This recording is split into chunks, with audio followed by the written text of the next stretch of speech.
ஒருத்தன் வந்து பண்ணிக்கிட்டு இருக்க வேலையை பாதியிலே விட்டுட்டு போயிட்டான் அப்படின்னா இன்னொருத்தன் எத்தனை நாள் பண்ணி முடிப்பான் அப்படிங்கிற மாதிரி டைம் அண்ட் ஒர்க்ல அடிக்கடி கேட்பாங்க. நம்ம வந்து சிம்பிளா பண்ணிடலாம். இப்போ ஏ அப்படிங்கிற ஒருத்தனால ஒரு வேலையை தனியா 4 நாள்ல பண்ணி முடிக்க முடியும். இதே பி ஆல பார்த்தோம் அப்படின்னா வந்து தனியா 6 நாள்ல பண்ணி முடிக்க முடியும். இப்ப ஏ வந்து இந்த வேலையை ஆரம்பிச்சு 2 நாள்லயே எனக்கு இந்த வேலை வேணாம்னு சொல்லி விட்டுட்டு வந்து போயிடுறான். இப்ப இந்த மிச்ச வேலையை பி வந்து பண்ணி முடிக்கணும். பி வந்து இப்பதான் பண்ண ஆரம்பிக்கான் விட்டுட்டு போனதுக்கு அப்புறம். இப்ப பி ஆல இத்தனை நாள் பண்ணி முடிக்க முடியும். இது எப்படி பண்ணலாம் அப்படின்னு பார்த்தோம் அப்படின்னா, இப்போ முதல்ல பார்த்தோம் அப்படின்னா ஏ ஆல 4 நாள் பண்ணி முடிக்க முடியுமா?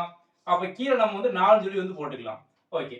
இப்போ வந்து ஏ வந்து 4 நாள்ல பண்ணி முடிக்க முடியும். ஆனா வந்து 2 நாள் தான் வேலை பார்த்திருக்கான். அப்ப நம்ம மேல வந்து 2 வந்து போட்டுக்கலாம். பிளஸ் அடுத்து பி வந்து வேலைக்கு வரான். சோ பி ஆல பார்த்தோம் அப்படின்னா 6 நாள் வந்து பண்ணி முடிக்க முடியும். இப்போ அந்த மிச்ச வேலையை தான் பார்த்திருக்கான். எத்தனை நாள் பார்த்தாலும் தெரியாது. அப்ப நம்ம வந்து எக்ஸ் வந்து போட்டுக்கலாம். ஈக்குவல் டு 1 எப்போதுமே 1 தான் வந்து போடணும். ஓகே. இப்போ இங்க பார்த்தோம் அப்படின்னா அடிச்சோம் அப்படின்னா 2. ஓகே. இப்போ வந்து இதுக்கு நம்ம எல்சிஎம் எடுத்தோம் அப்படின்னா 6 வரும். சோ இப்போ இந்த இடத்துல பார்த்தோம் அப்படின்னா வந்து 3 plus X equal to 1. So அடுத்த ஸ்டெப்ல இந்த 6 வந்து இங்க போயிடும். அப்போ 3 plus X equal to 6. So X equal to 3 இங்க போயிட்டோம்னா -3. 6 - 3 3.